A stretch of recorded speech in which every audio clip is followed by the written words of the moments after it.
રાજકોટમાં ઉભો થયેલો વિવાદ હજુ પણ વકરી ગયેલો જોવા મળી રહ્યો છે। રાજકોટ જિલ્લાના ઉપલેટામાં પુરુષોત્તમ રૂપાલાની વાણી વિલાસના પડઘા પડવાના ચાલુ જ છે।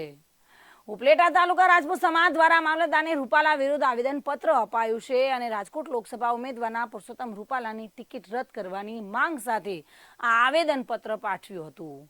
બીજા કોઈ પણ ઉમેદવારને ઊભો રાખવામાં તેમને કોઈ વાંધો નથી, પરંતુ રૂપાલાની ટિકિટ જે છે તે પાછી ખેંચો, એક જ અવાજ સાથે રાજપૂત સમાજ હાલ ખડે પગે છે। જે બેન દીકરીઓ થકી રાજપૂત સમાજ ઉજળો છે, ત્યારે રૂપાલાની વાણી વિલાસથી સમાજની ગરિમા લજવાઈ છે। આવો જાણીશું કઈ રીતે સમાજમાં આક્રોશ જોવા મળી રહ્યો છે। આ બાબતમાં અમારો વિરોધ છે। પુરુષોત્તમ રૂપાલાની દાવેદારી નાબૂદ થાય।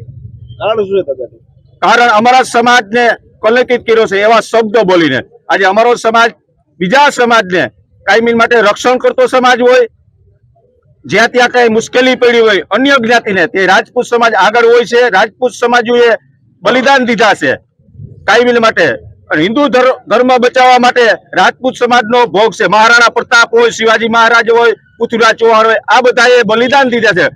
એને કલંકિત કરવા આ સહન આ રાજપૂત સમાજ ન કરે, અને કરીએ તો પણ અમારા સમાજનું અપમાન થાય। હવે રહી વાત અમારે એ કે જો રૂપાલાની ટિકિટ રદ નહીં થાય તો આજે અસ્તિત્વનો સવાલ એ થશે। એક બે બાબતથી અમારી ઇજ્જત જાય છે। એક તો પેલા એ શબ્દ બોલ્યા એમાં અમારી ઇજ્જત ગઈ છે, અને રહી વાત હવે અમે રાજપૂત સમાજનો પ્રતિષ્ઠાનો સવાલ આવ્યો છે। આ ટિકિટ રદ ના થાય એટલે અમારા રાજપૂત સમાજનો અસ્તિત્વનો સવાલ છે। એટલે તમામ રાજપૂત સમાજ આમાં કોઈ ભાજપ, કોંગ્રેસ કે અન્ય કોઈ વસ્તુ નહીં આવે, સમાજ એક થઈ અને આનો જવાબ આપવાના છે।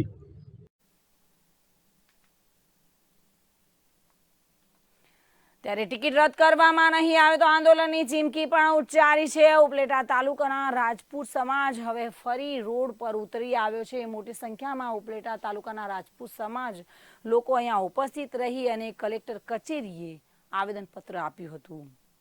નમસ્કાર।